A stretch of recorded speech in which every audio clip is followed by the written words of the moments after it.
ururka Somaliland Mental Health Organization ayaa xafiis cusub ka furtay magaalada Burco ee xarunta gobolka Togdheer. xafiiskaasi oo adeegi doona dadka dhimirka wax ka qaba ku nool magaalada Burco. munaasabad kooban oo loo qabtay furitaanka xafiiskaasi ayaa waxa ka soo qayb galay maayirka degmada Burco, Cuqaal, Salaadiin, Culimadiin iyo sidoo kale mas'uuliyiin kale. waxaana munaasabadaasi ka hadlay mas'uuliyiin ururka Somaliland Mental Health Organization oo sheegay in ururkani door muhiim ah ka qaadanayo caawinta loo sameeyo dadka dhimirka wax ka qaba. abaalkii ilaahay siiyo oo maalin khayr qabto weey oo maalin la soomeeyahay waa tobankii cisho u dambeeyay Ramadaan marka runtii ilaahay waxa ka badanay waxaan ka bareeyaa kii ku taliyay kii ku arrimiyay kii ku soo talabsaday kii u yimid kii wax ka yiraahdo inta ilaahay abaalkiisa inuu siiyo hadaan nubar yar kooban aan u baxo anu waxaan reer Sheffield baan ahay Sheffield baan deganahay waxaan gudoomiyaha Somaliland Mental Health ee Sheffield Yorkshire waxaa noo gudoomiyaha Yaasiin Farajes baan gudoomiyaha UK oo dhan waxa gudoomiyaha Nasr xarunta weyni waa Cardiff laamuhu waa Sheffield Leeds Manchester Liverpool Bristol Birmingham iyo London laamaha xoogga leh ee contribution u bixiya ururkan waa laamahaas u badan yihiin aan ugu celiyo Sheffield Birmingham Leeds Liverpool Manchester Bristol iyo London head office-ku wuxuu ku yaalaa Cardiff runtii waxaa sharaf mudan ururkan bilowgiisii waxaa bilaabay TAF oo 2,500 bilowday oo gujiro baan u hayaa si Farajes mar ruuxa aadan caydid u ahaa ururkaas markuu bilaabmay Sheffield baan noola yimaadeen 2010kii manaankii anoo gudoomiye markaa ka amaxay ururkii markaa lacagta ururinayay waxaan maandhay soo ururinay lacag dhan $25,000 baan u soo dirnay runtii dhakhtarka maandhay wuxuu muday ammaan iyo waxtar buu muday waxaan ogahay in galbeedka looga yimid oo inta gabiile laga yimid arabse laga yimid lagu daweeyay dadkii ka yimid magaalada Burco oo waliba ay dhacday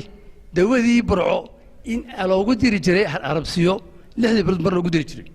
ilaa lacag runtii waan ku mahadinayaa dhakhtarka maandhay hawshu ka qabtay runtii aad iyo aad loogu mahadnaqayaa waxa markaa dhacday haddaba in la isku tagay oo la sameeyay urur la yiraahdo Somaliland Mental Health oo maanta UK oo dhan ka kooban oo Somaliland oo dhan ka wakiila kaasoo waxtarkiisa aan la tiri karin koow gabil waxbu ka dhakhtar jeelbu ka sameeyay Hargeysa imika state maqsad baa laga sameeyay la saacad imika u soconaa doona la furo la sameeyo la raad dhigo maanta Burco la jooga waxaan u ballan qaadnay ilaahayna la qabtay in Somaliland aan lagu arag banaanka نحن كسايو وأنا قاعد وإلهي كبرينا إلهي نلقبته كي وحكا أساسي وركن مقالة كادف إن هرتا إن وركني سيدا وربحين تسجود حبيبي ده قوام دي شيء جاه مركي هرا وركي دسي إن سبيطار كمان ده وباهيديسو أي تاجنيد markii la dhisay waxay noqotay baahidiisii weynaad ba soo baxay daar meel cidla laga taagay wax faa'iido ay leedahay ma jirto tabadna waxay noqotay in dawadiisii la doono si dawadiisii loo helo markii hore waxaanu sameynay urur yar oo aan register garaysnayn oo wixii lacag soo heli karo soo ururiya markay mareysay 2011kii ayaan waxaan ku dhawaaqnay ururkan inaanu sameyno oo Somaliland oo dhan aanu dawadeeda iyo dhakhtar wixii aanu dhisi karno baanu kafaalo qaadano wixii aanu heli karno dabadna inta markaanu sameynay ay hawshii halka marayso waxa naga hor yimid kulli markaad wax qabato caqabadaha ka hor imanaya caqabadii waxa ka mid noqday abaartii imika ka jirtay wadanku waxay horta dawooyin waxaanu keenay dawooyin baanu keenay rabadaantii ku saddex ahayd oo aanu ku talagalay inay dawooyinku ka dhamaadaan bishan Ramadaan ay dhamaadaan dawooyinkii labaad aanu keeni lahayn waxa iska kaay hor taagay caqabadii abaarta oo dee qofkii kastaaba waddankii dadkii oo baktiyaya qofkii oo baktiyaya oo xanuun haysanaya hawsha way ka weynaatay dabeedna waxaanu samaynay dee haddaan la rogin rag baan helin baa la yidhi waxaanu samaynay war caqli kale aynu keenno haddii dhibaata waddankii ka jirto aynaan dawo bixin karayn in wixii hore horumar aynu samayno waxaanu samaynay dabeedna fikrad cusub oo ah inaanu gobolaysi ka dhigno gobolaysigu inay dawadooyinkooda bixiyaan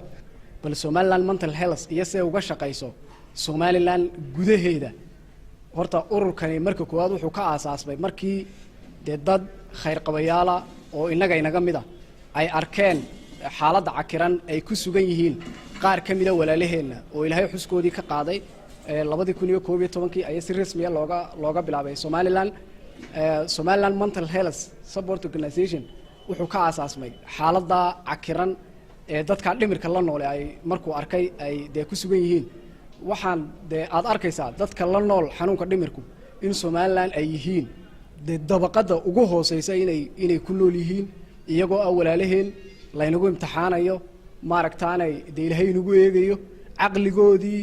aan looga qaadin dunuub ay iyagu kasbadeen ee ay imtixaanuntay inaga la inagu imtixaanayo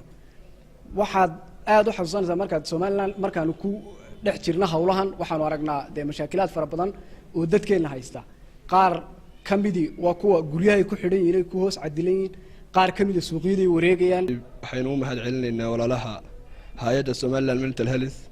oo barnaamijkan soo qaban qaabisay ujeedada sida Sheekh Mawlid sheegay waxa weeye in dadka dhimirka wax ka qaba qaabkii loo kaalmeyn lahaa halkan galabta xog isweydaarsi lagu sameeyo ugu horeyn kelmadda aniga la igu qoray waxa weeye kelmad kooban walaalayaal nicamka Allah subhanahu wa ta'ala ibn aadamka uu siiyay nicamka u waaweyn waxa kamid ah nicmada aqliga iyo dhimirka nicmadaasi waxay u baahan tahay in Ilaahay subhanahu wa ta'ala aynu uga mahadnaqno oo aynu Allah subhanahu wa ta'ala uga mahad celinno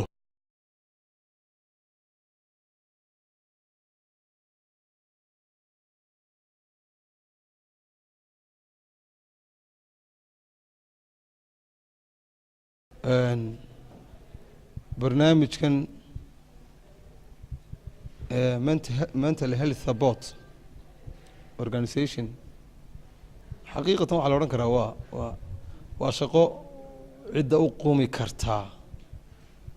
ay tahay cid aada isu xil saartay qof xanuunsanaya oo maskaxda ka xanuunsanaya qofka isu soo xidhay yidhi waxbaan ka qabanaya ilaahayna subxaana wa tacala agtiisa waxaan uga rajeynayna in uu ka helo xasanaad badan ka helo waana shay loo baahan yahayo waa sidaa uu sheegaya doctoorku qofku inagu markuu xanuunsadaaba in tuurna laakiin hadduu helo cid garab gasho hadduu helo wuu shaqayn karaya marba sida qofka loo saboot gareeyo buu ayay ka muuqanaysaa aqoontiisa shaqo ee uu leeyahay haddii aqoon kasta lahawo aad saboot weydo iyo cid ku caawisa aad weydo waxba shaqayn kari maysid oo Soomaalidu waxay ku maamaadaa qorina keligii ma baxo dee inkastoo nin geesi rag u geed adeeg yahay haddaan garabka lala qaban guri oodi maayo xaqiiqatan waa soo dhaweynaynaa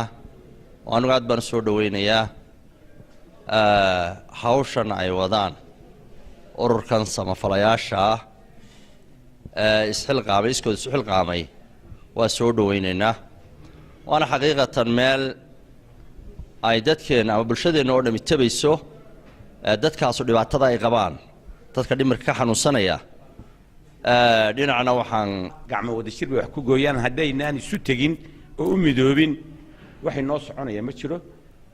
waxaanan anigu soo jeedin lahaa inaynu dhammaanteen guntiga dhiishis kaga dhigno gacmaha isqabsanno oo sidii aynu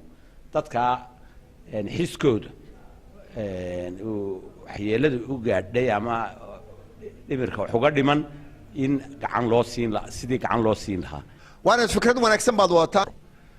marka dad badan baa ku aflaxay oo ku ladnaaday oo ka soo baxay oo jooga oo dadkii ay aad u caafimaad qaban suuqooda marayaan aan arkay anigu waxay doontaba ha noqotee dee haddaad noo soo kordhinaysaan inaan dadka yaree waalwaalanaya marka soo kordhaya badan ee cusub aad la wareegaysaan ahla wasahla marxaba mahad gaara waxaan siinayaa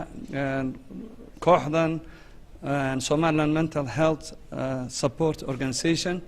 way ku mahadsan yihiin boqolkiiba boqol shaqo wacanna way qabteen ilaahay ha barakeeyo ilaahayna ha ka jizaay siiyo